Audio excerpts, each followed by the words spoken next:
70년 전, 이 나라는 인류 역사의 실패작이라 불렸습니다. 1인당 소득 67달러, 아프리카 가나보다 가난해 밀가루 원조 없이는 하루도 못 버티던 나라였죠. 그런데 2024년 그 가난의 대명사가 32조 원이라는 천문학적인 숫자를 들고 아프리카 25개국 대통령 앞에 섰습니다. 유럽 전문가들은 비웃었습니다. 자기 앞가림이나 잘하라고요. 하지만 잠시 후 현장에 있던 저를 포함한 모든 분석가들은 경악하며 입을 다물어야 했습니다. 한국이 내놓은 건 단순한 돈이 아니라 6,800만 명의 생존을 결정지을 신의 기술이었기 때문입니다. 도대체 서울에서 무슨 일이 벌어진 걸까요?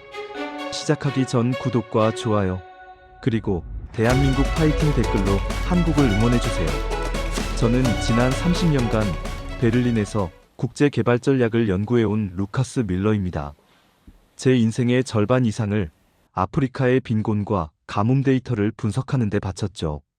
하지만 2024년 8월 17일 오전 짐바브웨 하라레에서 들려온 소식은 제 모든 경험치를 무용지물로 만들었습니다. 남부 아프리카 개발 공동체의 발표는 참혹했습니다. 전체 인구의 17%, 무려 6,800만 명의 인류가 물 한 잔, 밥 한 끼를 구하지 못해 생사의 기로에 섰다는 보고였습니다. 40년 만에 찾아온 최악의 가뭄은 대지를 쩍쩍 갈라놓았고 세계 최대의 인공호수라 불리는 카리바 댐조차 바닥을 드러내고 있었습니다. 물이 차 있어야 할 벽면에는 붉은 얼룩만 흉측하게 남았고 가용 저수량은 고작 8%에 불과했습니다. 터빈이 멈추자 국가 전체의 전력이 끊겼고 병원의 산소호흡기와 식료품 창고의 냉장고가 동시에 멈춰섰습니다. 이 거대한 재앙 앞에서 세계는 냉담했습니다. 미국은 자국 내 정치 싸움에 여념이 없었고 이미 막대한 빚을 지은 중국은 추가 지원에 인색했습니다. 유럽연합 역시 우크라이나 전쟁이라는 늪에 빠져 아프리카의 비명에 귀를 닫았죠. 인류의 절멸을 예고하는 이 절망적인 순간, 갑자기 동양의 작은 나라 한국이 25명의 아프리카 대통령을 서울로 초청했다는 소식이 들려왔습니다. 솔직히 저는 헛웃음이 났습니다. 반도체와 스마트폰이나 만들 줄 아는 나라가 전 세계가 포기한 아프리카의 갈증을 해결하겠다고요? 70년 전 미국의 밀가루 원조로 연명하던 그들이 32조 원이라는 거금을 약속했다는 뉴스를 보며 저는 이것이 전형적인 외교적 허풍이라 확신했습니다. 하지만 제 오만함이 산산조각 나는 데는 그리 오랜 시간이 걸리지 않았습니다. 2024년 6월 4일 서울 킨텍스에 모인 48개국 대표단의 열기는 제가 봐왔던 그 어떤 정상회의보다 뜨거웠습니다. 한국 대통령이 발표한 240억 달러의 지원 규모는 숫자 그 이상의 의미를 담고 있었습니다. 1960년대 세계은행에서 단 400만 달러를 빌려 철도 26km를 겨우 깔던 나라가 이제는 그 수천 배에 달하는 자금을 들고 아프리카의 인프라를 통째로 바꾸겠다고 나선 것입니다. 경제협력개발기구 개발원조위원회에 가입한 최초의 원조 수혜국이라는 한국의 타이틀은 단순한 기록이 아니었습니다. 그것은 아프리카 지도자들에게 우리도 당신들처럼 가난했지만 일어설 수 있다는 살아있는 증거였습니다. 회의장 분위기는 묘하게 흘러갔습니다. 과거 아프리카를 착취했던 유럽 국가들이나 자원을 대가로 빚의 굴레를 씌웠던 중국과는 근본부터 달랐습니다. 한국은 식민 지배의 아픔을 공유하고 있었고 그 고통을 딛고 세계 10위권 경제대국으로 성장한 독보적인 노하우를 가지고 있었습니다. 아프리카 지도자들은 한국의 돈보다 그들의 경험에 열광했습니다.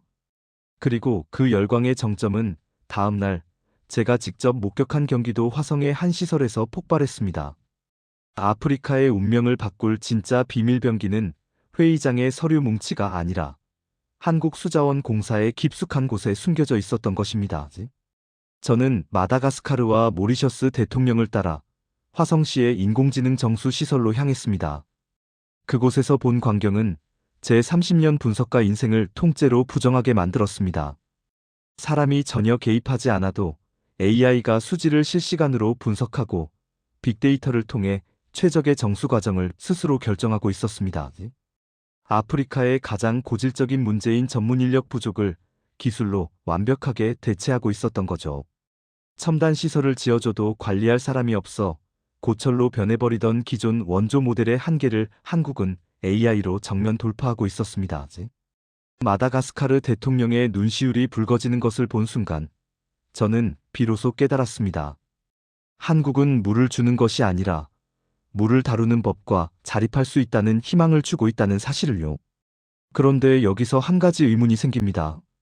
아무리 기술이 좋다 한들 이미 아프리카를 장악한 중국의 막대한 자본력을 한국이 이길 수 있을까요?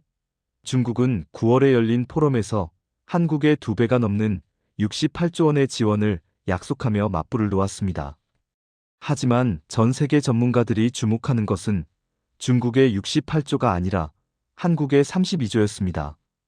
여기에는 숫자로 환산할 수 없는 치명적인 차이가 숨겨져 있었기 때문입니다.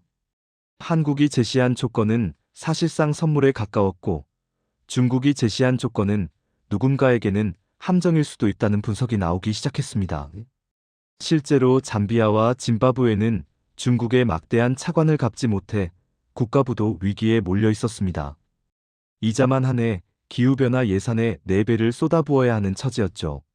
반면 한국이 내민 손은 독이 든 성배가 아니었습니다. 이자율 0.01%에서 2% 사이, 상환기간 최대 40년이라는 파격적인 양어성 차관은 빚이 아니라 진정한 성장을 위한 밑거름이었습니다. 아프리카 국가들이 바보가 아닌 이상 누구를 진정한 파트너로 선택할지는 명확했습니다. 한국의 물관리 기술은 이미 보츠와나와 수백억 원대 계약을 맺으며 그 효능을 입증하고 있었고 이는 곧 대륙 전체로 번져나갈 기세였습니다. 저는 런던의 사무실로 돌아와 한 해를 마무리하며 깊은 생각에 잠겼습니다. 70년 전 폐허 속에서 미국의 밀가루를 기다리던 소년들이 이제는 AI 기술을 들고 아프리카의 갈증을 해결하러 떠납니다. 받은 것보다 2배 이상을 돌려주겠다는 이 믿기지 않는 역전의 서사는 단순한 경제 원조를 넘어 인류사의 새로운 연대 모델을 제시하고 있었습니다. 6,800만 명의 비명소리가 희망의 찬가로 바뀌는 순간을 목격하며 저는 제 편견을 완전히 폐기하기로 했습니다. 한국은 이제 변방의 작은 나라가 아닙니다. 그들은 자신들의 과거를 딛고 일어서 이제 지구 반대편의 미래를 직접 그려나가고 있습니다. 한반도에서 시작된 이 작은 기적이 아프리카의 거대한 대지에 어떤 꽃을 피우게 될까요?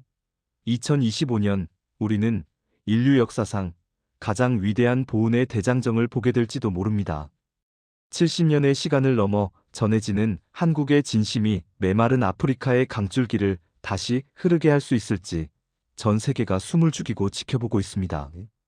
이 거대한 여정의 다음 페이지에는 과연 어떤 반전이 기다리고 있을까요? 한국의 AI 기술이 아프리카의 마을마다 깨끗한 물을 공급하는 그날, 우리는 진정한 인류의 승리를 목격하게 될 것입니다. 루카스 밀러로서 제가 목격한 이 경이로운 사건의 이면을 더 깊숙이 파고들어 보겠습니다. 앞서 말씀드린 서울에서의 선언은 시작일 뿐이었습니다. 제가 가장 먼저 주목한 것은 아프리카의 심장부, 잠비아와 짐바브웨의 국경에 위치한 카리바댐의 비극적인 침묵이었습니다. 30년 넘게 아프리카의 수자원 지도를 그려온 저조차도 현장에서 마주한 광경은 공포 그 자체였습니다. 세계 최대의 인공호수라 불리며 수천만 명에게 생명수와 전력을 공급하던 그 거대한 콘크리트 구조물이 이제는 아무런 소리도 내지 못한 채 죽어가고 있었으니까요. 붉은 흙바닥이 거북이 등껍질처럼 갈라진 채 끝없이 펼쳐진 모습은 마치 지구가 보내는 마지막 경고장 같았습니다. 저는 런던에 있는 제 데이터팀에게 긴급히 연락했습니다.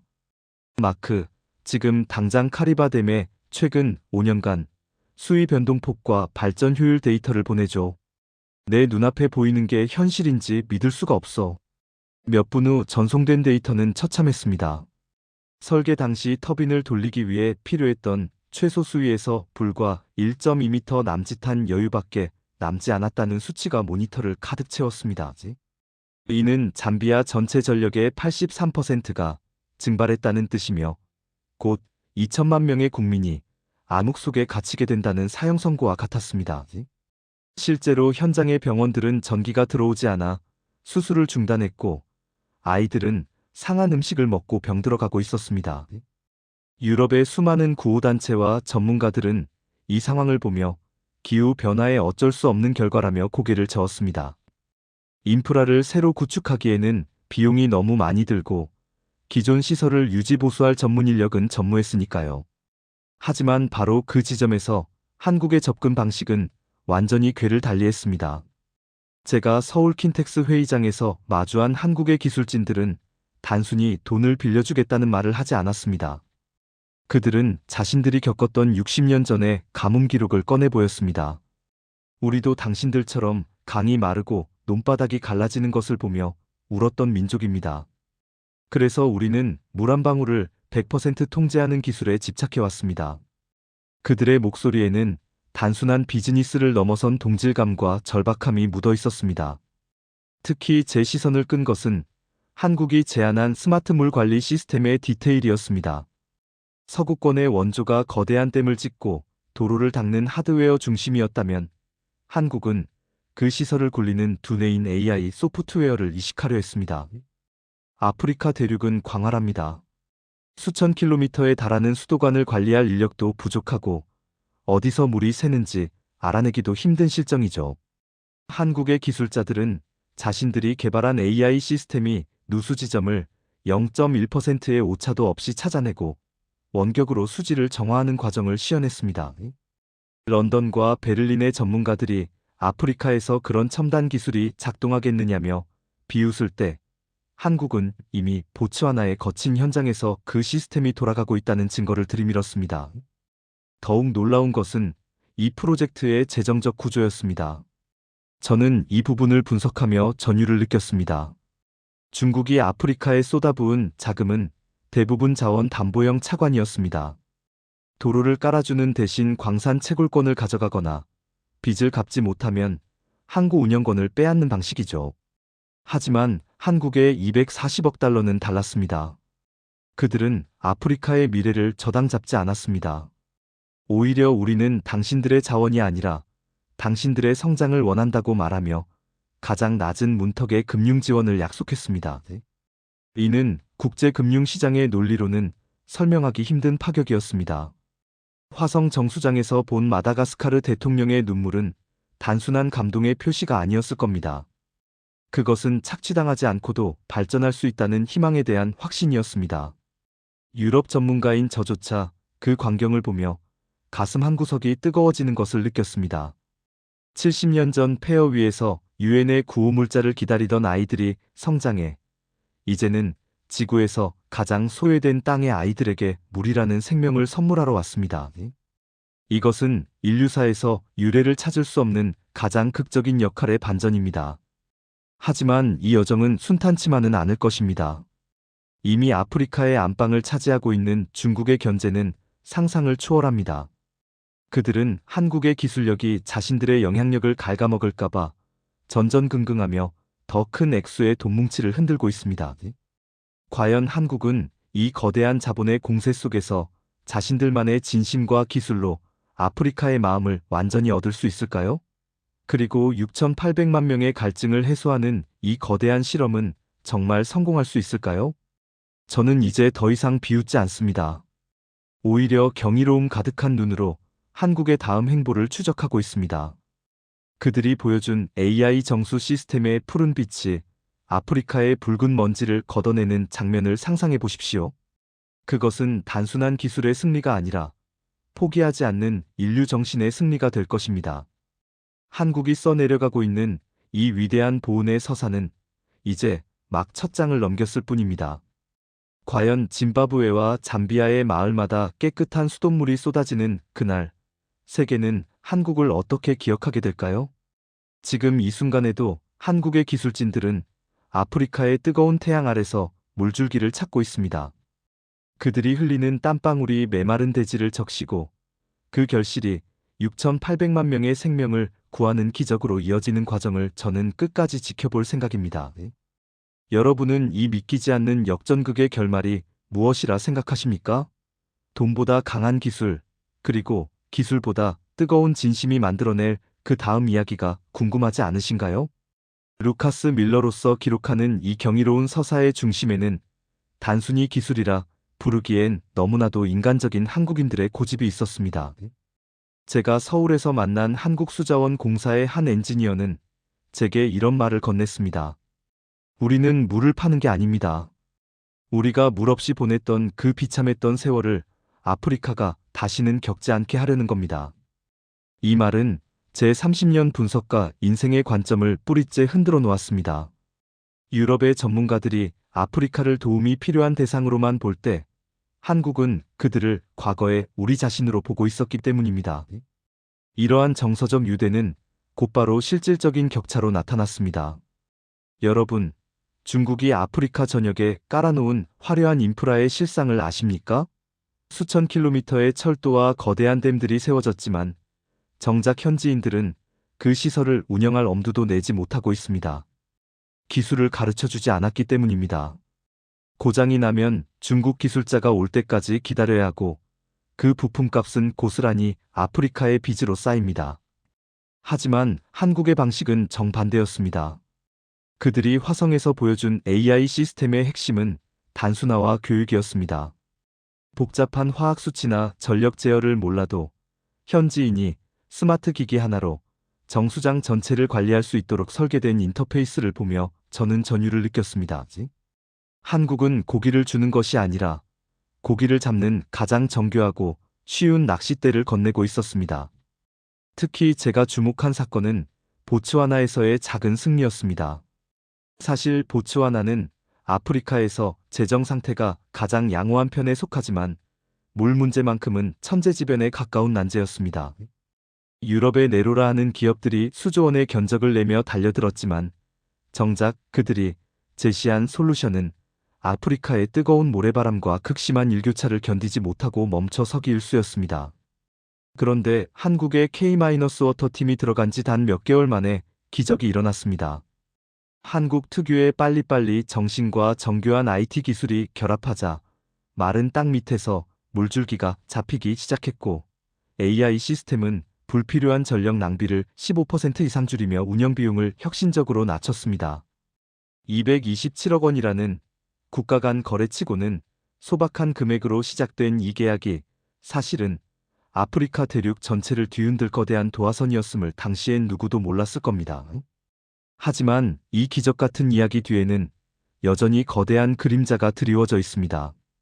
바로 자본의 힘으로 아프리카를 압박하는 중국의 존재입니다. 제가 베이징에서 들려온 소식을 분석했을 때 중국은 한국의 움직임을 명백한 위협으로 간주하고 있었습니다. 한국이 퍼뜨리는 신뢰와 자립의 가치가 자신들의 부채 정치를 무너뜨릴 수 있다는 공포를 느낀 것이죠. 2024년 9월 중국은 무려 68조 원이라는 돈보따리를 다시 한번 풀었습니다. 우리가 돈을 더 많이 줄 테니 한국 같은 신참자들과는 놀지 말라는 노골적인 신호였습니다. 여기서 아프리카는 거대한 선택의 기로에 섰습니다. 당장 눈앞에 보이는 엄청난 액수의 중국 자본인가, 아니면 조금은 느리더라도 진정한 자립을 도와주는 한국의 기술인가. 저는 이 대목에서 한 아프리카 국가 원수가 남긴 짧은 메모를 입수했습니다. 중국은 우리에게 길을 만들어 주었지만 한국은 우리가 그 길을 걸어갈 수 있는 다리 근육을 만들어주고 있다. 이 짧은 문장 하나가 현재 아프리카 대륙에 불고 있는 K-워터 열풍의 본질을 꿰뚫고 있습니다. 여러분, 상상해 보십시오. 60년 전 전쟁으로 모든 강산이 폐허가 되어 우물 하나 파는 것조차 미국의 허락을 받아야 했던 나라가 있었습니다. 그 나라의 젊은이들이 이제는 세계에서 가장 앞선 AI 알고리즘을 들고 40년 만에 최악의 가뭄을 겪고 있는 6,800만 명의 아프리카 사람들에게 다가가 우리가 당신들의 갈증을 끝내겠다고 선언하는 장면을 말입니다. 이것은 단순한 비즈니스가 아닙니다. 인류 역사상 가장 긴 시간을 돌아온 보온의 부메랑입니다. 과연 한국의 이 진심 어린 도전은 거대 자본을 앞세운 중국의 공세를 꺾고 최종적인 승리를 거둘 수 있을까요? 그리고 32조 원이라는 거대한 약속이 실제로 아프리카의 메마른 수도꼭지에서 시원한 물줄기로 터져나오는 날, 전 세계 전문가들은 또 얼마나 큰 충격을 받게 될까요? 저는 루카스 밀러로서 이 세계적인 역전극의 다음 단계를 추적하기 위해 다시 한번 짐바브웨로 향하는 비행기에 몸을 싣기로 했습니다. 그곳에서 제가 마주하게 될 진짜 반전은 과연 무엇일까요? 한국이 감추고 있는 마지막 히든 카드가 곧 공개될 예정입니다. 이 믿기지 않는 이야기는 여기서 끝이 아닙니다. 다음 장에서 다룰 내용은 더욱 충격적입니다. 한국의 엔지니어들이 아프리카 현지에서 맞닥뜨린 예상치 못한 방해 공작, 그리고 그것을 돌파한 기상천외한 방법들에 대해 이야기해 보려 합니다. 여러분은 과연 한국의 진심이 돈보다 강하다는 것을 믿으십니까? 루카스 밀러로서 아프리카의 메마른 땅을 밟았을 때 제 눈에 비친 것은 단순히 갈라진 흙바닥이 아니라 무너져 내린 인류의 자존심이었습니다.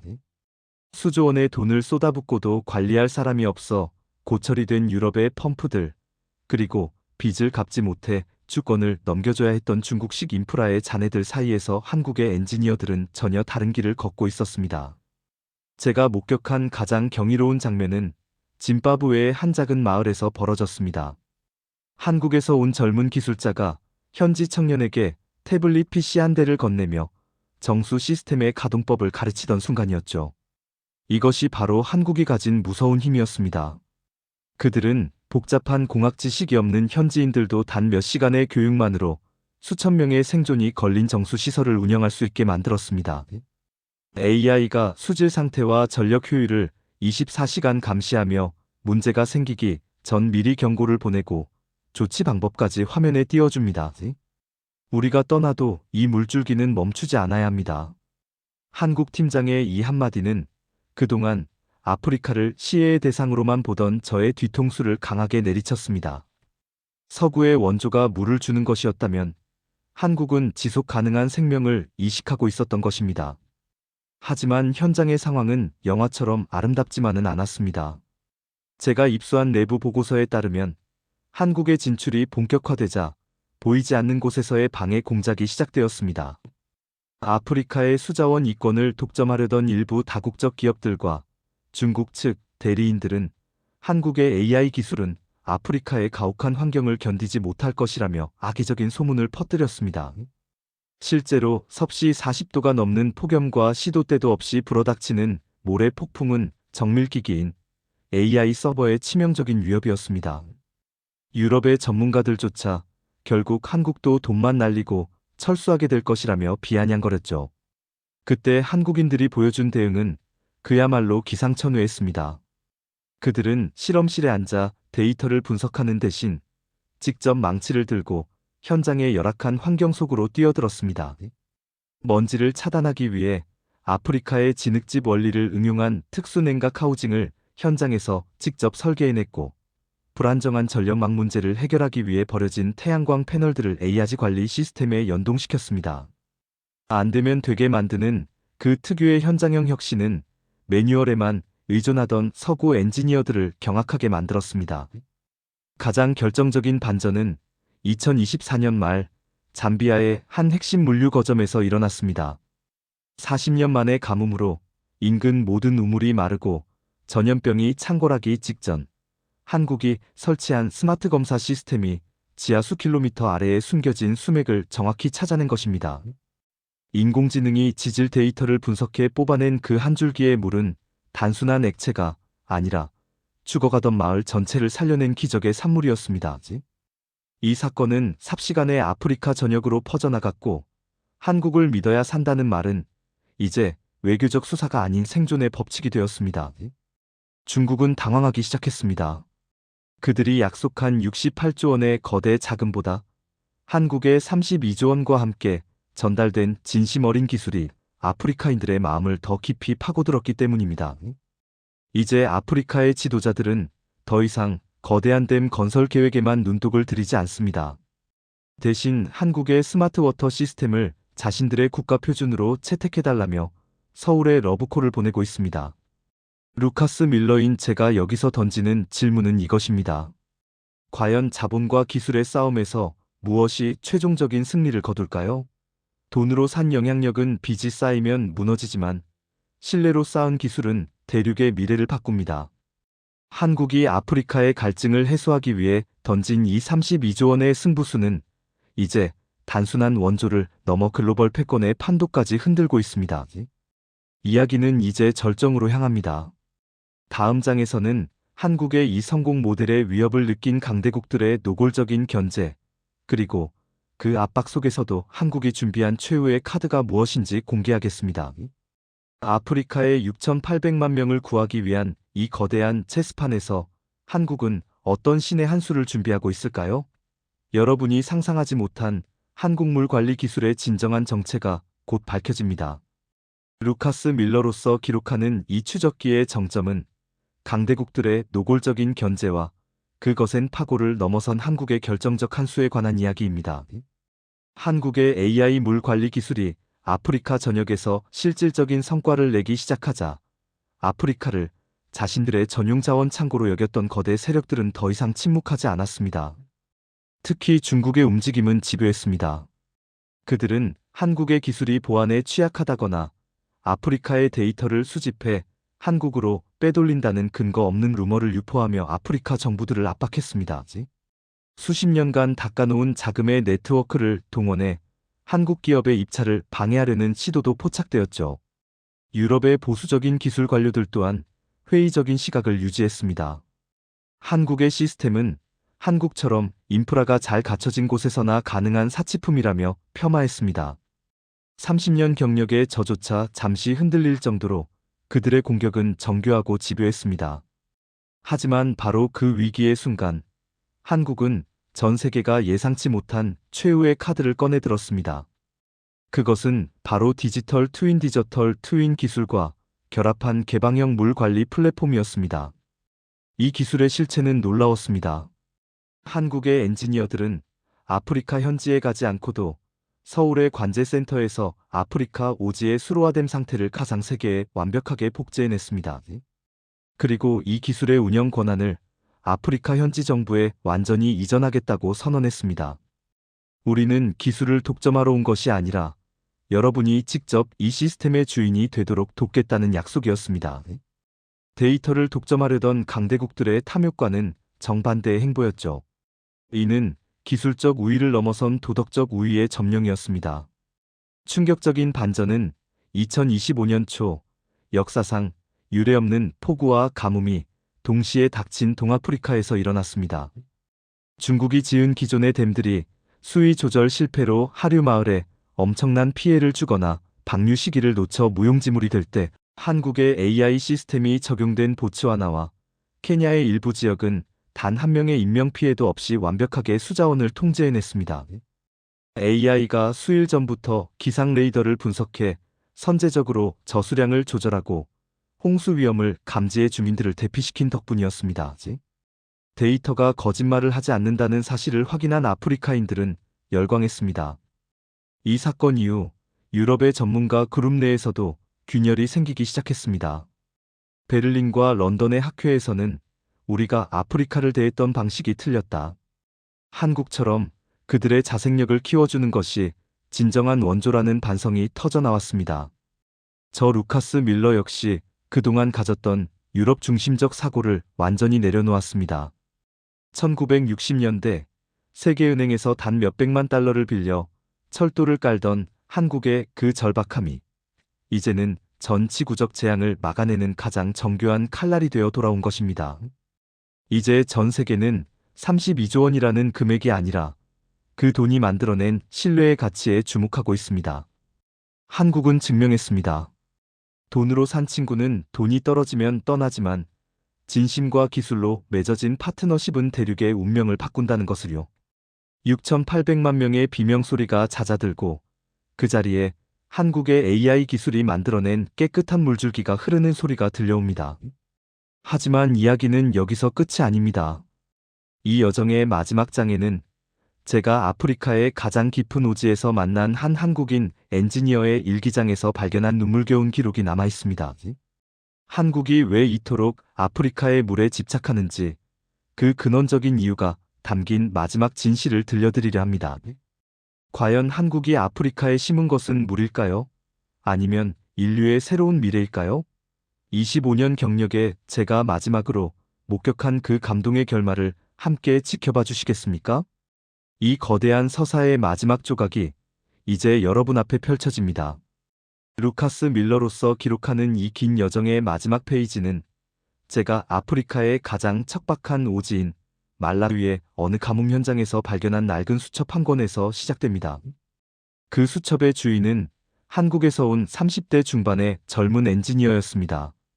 그 속에는 빼곡한 기술 수치들 사이로 떨리는 글씨로 적힌 짧은 문장 하나가 제 가슴을 후볐습니다.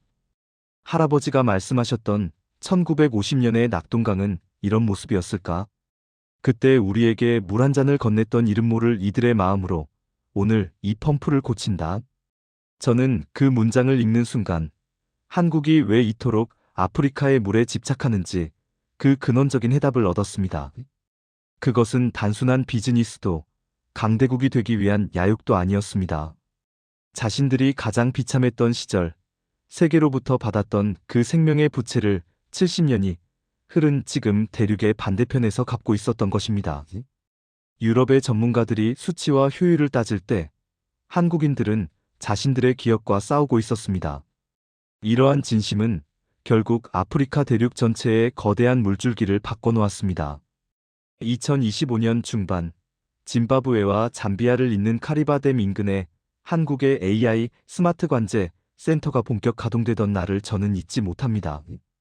수십 년간 멈춰있던 터빈이 한국의 인공지능이 계산한 최적의 수위에 맞춰 다시 회전하기 시작했고, 죽은 듯 고요했던 변전소에서 웅장한 기계음이 터져나왔습니다. 멈춰섰던 병원의 수술실에 불이 들어오고 썩어가던 식료품 창고의 냉동고가 다시 차가워졌습니다. 현장의 아프리카 노동자들과 한국의 엔지니어들이 서로 껴안고 눈물을 흘리는 광경은 30년 경력의 냉철한 분석가인 저조차 카메라 셔터를 누르는 것을 잊게 만들 정도로 압도적이었습니다. 이제 아프리카의 6,800만 명은 더 이상 하늘만 바라보며 기우제를 지내지 않습니다. 한국이 기증한 태블릿 PC를 통해 자신들의 마을에 흐르는 물의 양을 실시간으로 확인하고 AI의 안내에 따라 농작물에 줄 물을 조절합니다.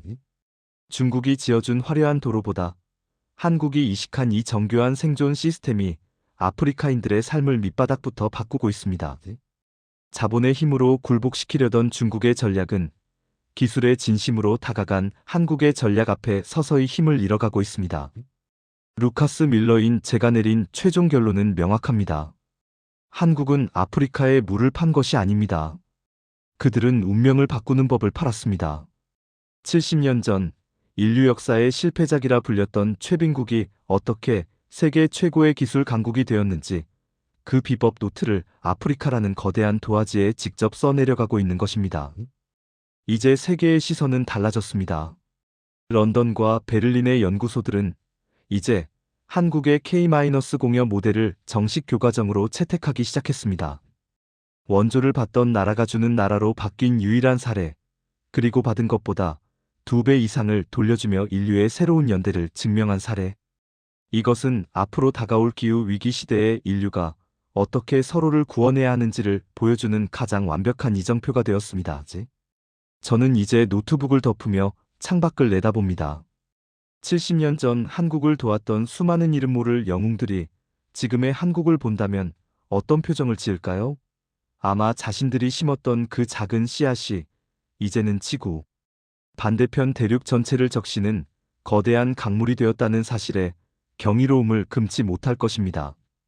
6,800만 명의 비명은 멈췄습니다. 대신 그 자리엔 인공지능이 관리하는 깨끗한 물줄기가 흐르는 소리와 미래를 꿈꾸는 아프리카 아이들의 웃음소리가 가득 차 있습니다. 32조 원이라는 숫자가 만들어낸 이 기적은 사실 돈이 아니라 한 민족의 70년 묵은 진심이 빚어낸 예술이었습니다. 지금까지 저 루카스 밀러와 함께 이 위대한 역전의 서사를 따라와 주셔서 감사합니다. 여러분은 오늘 단순한 뉴스 뒤에 숨겨진 인류의 가장 뜨거운 연대를 목격하셨습니다. 한국이 아프리카에 심은 이 희망의 물줄기가 과연 어디까지 뻗어나갈지 여러분도 저와 함께 끝까지 지켜봐 주시지 않겠습니까? 이 감동적인 이야기가 여러분의 마음에도 작은 물결을 일으켰기를 바랍니다. 한국과 아프리카, 그리고 우리 인류가 함께 만들어갈 더 나은 내일을 기대하며 저 루카스 밀러는 여기서 인사를 드립니다.